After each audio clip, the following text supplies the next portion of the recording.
All right, welcome to the deep dive. Our mission here is pretty straightforward. We take the sources you're curious about, whether it's a dense report or, well, even just a title. And we distill it. We find the core insights for you. Exactly. We give you that critical shortcut to the knowledge without the overwhelming data dump. Which is what people want. And today, we are doing something a little different, a kind of intellectual archaeology. We're not digging through some massive book. No, not at all. We're analyzing the blueprint for learning, and it's all packed into just one title.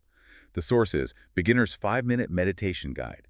How to Meditate for Beginners. 5-minute guide. It's fantastic, isn't it? It's a whole educational model in, 10 words? All right. And our focus isn't really to teach meditation here. The point is to understand the architecture of a resource that's built for exactly what you've told us you want. Getting knowledge quickly but thoroughly. Quickly, but without feeling overwhelmed. So the question we're trying to answer is, how does this one title promise a huge intellectual payoff with a minimal time investment? Exactly. It's like a manifesto on reducing cognitive friction. Ah. And I think we can break its strategy down into, say, 3 parts. Okay. Let's start with the one that hooks everyone. That explicit time constraint. The whole appeal of the 5-minute gateway. The magic number. Why 5 minutes? It feels like some kind of psychological engineering, doesn't it? Absolutely. Because if a task is, say, 30 minutes, your brain immediately starts calculating all the other stuff you could be doing, the emails, the laundry, whatever. It creates resistance instantly. But 5 minutes, that feels less like a commitment and more like a coffee break. It just bypasses that procrastination part of your brain completely. And that's a huge lesson for anyone designing instruction, not just marketing. 5 minutes is the ultimate low-friction entry point. But it's deeper than that. Right. It is, yeah. It goes deeper than just low commitment. It manages the learner's what's called cognitive load. Okay, break that down. Well, think about someone who's busy or maybe a little wary of new information. They have limited mental bandwidth. Like I'll do. So by setting that parameter at 5 minutes, the guide is basically saying, hey, we're only going to ask you to hold 5 minutes worth of new information in your head. It lowers the perceived burden. Dramatically. The guide promises not just speed, but a kind of immediate mental safety. It's saying, you can do this.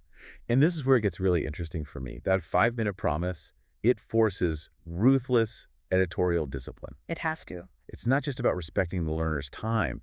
It's respecting their focus. If you've only got 5 minutes, every single word, every instruction has to lead directly to, success. And that's the strategic architecture we need to unpack. The 5-minute limit instantly defines the scope of that success. Right. You're not going to achieve enlightenment in 5 minutes. Of course not. But you can achieve what designers call minimum viable mastery. Minimum viable mastery. I like that. It's just enough successful practice to make you want to come back. The whole guide is engineered just to deliver that one crucial, successful micro-experience. So the time limit handles the anxiety of commitment. Let's talk about the who. That brings us to the second key element in the title, Beginner's Guide. What do that qualifier demand from the content creator? What do they have to do? It demands total clarity and the complete elimination of jargon. Right. If your audience is a true beginner, they're curious, but they are so easily intimidated by complexity. The guide can't be a philosophical text. It has to be a mechanism, a tool. That's a great way to put it. If you're a beginner, you don't need the history of Zen or Vipassana. Not at all. You don't need a lecture on chakras or different schools of thought. Yeah. You just need the simplest possible answer to, what do I do right now with my body for the next 5 minutes? And this is where you see the real rigor of compressing information. The person who made this guide has to look at the entire vast field of meditation and identify the single foundational skill that underpins everything else. So what advanced concepts have to be cut? Pretty much all of them. Anything that requires prior knowledge, sustained practice, or, deep theoretical understanding, it's all out. So things like complex breathing techniques. Pranayama, yeah, that's almost certainly gone. Detailed instructions on hand positions or mudras, probably simplified or just removed entirely. So what's left? The absolute fundamentals.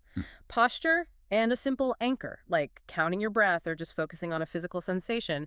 It's the principle of scaffolding in action. Scaffolding. You provide the bare minimum needed to stand the structure up, and then you let the learner build the rest on their own later. Okay, but doesn't that raise a potential flaw? If the guide is too ruthlessly efficient, too transactional, just step one, step two, done up. Does the learner get enough context to stick with it? That is a critical point. That's a real intellectual friction point. Because if the practice has no why, no meaning behind it, won't they just give up after that first 5-minute win? They might. And if the guide is only about execution, it risks becoming disposable. A high-quality beginner's guide, even one this short, has to dedicate maybe 30 seconds to the benefit. So you give them a little taste of the bigger picture. You have to hint at it. The long-term goals of, say, reduce stress or better focus, but without getting lost in the weeds of the philosophy. So the challenge is balancing extreme distillation with motivation. Exactly. You have to provide enough intrinsic benefit in those 5 minutes, a feeling of quiet maybe, to make the learner want to seek out the context on their own later. Okay, so what does this all mean for the actual delivery?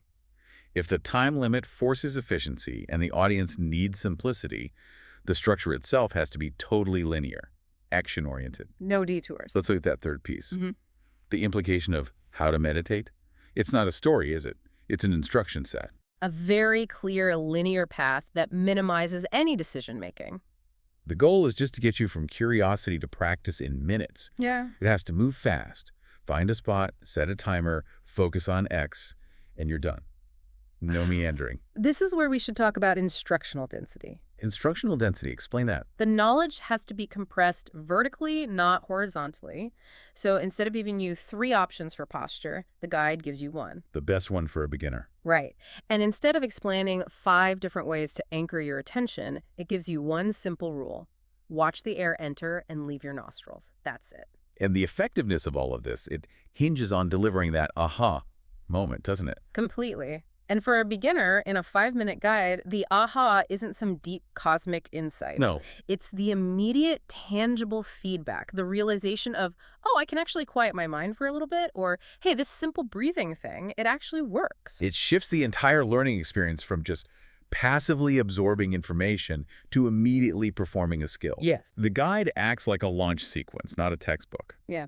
It prioritizes the experiential over the academic. That's a perfect analogy. I remember reading about the learning curve for, like, coding languages. It's often so steep because the setup process takes forever. Right. You get discouraged. A learner gets discouraged before they even write their first successful line of code. Yeah. This 5-minute guide, it eliminates all that setup friction.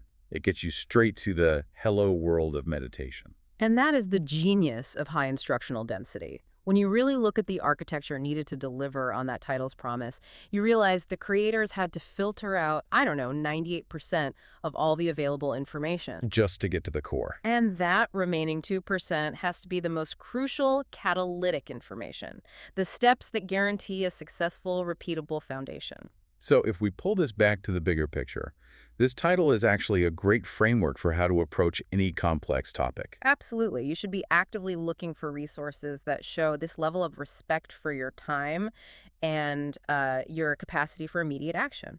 Look for guides that prioritize that instructional density. And eliminate all the theoretical fluff that doesn't help you with immediate skill acquisition. So what does this all mean for you, the learner, listening to this? We've analyzed a deceptively simple title. And found a rigorous blueprint for intellectual efficiency inside it. Right. The 5-minute constraint sets the expectation of low friction, and Beginner's Guide guarantees maximum clarity and that effective use of instructional scaffolding. And we really encourage you to apply this filter to everything you learn. If a complex practice like meditation can be effectively introduced and give you a real success in just 5 minutes, It changes everything. it fundamentally changes how we should view expertise.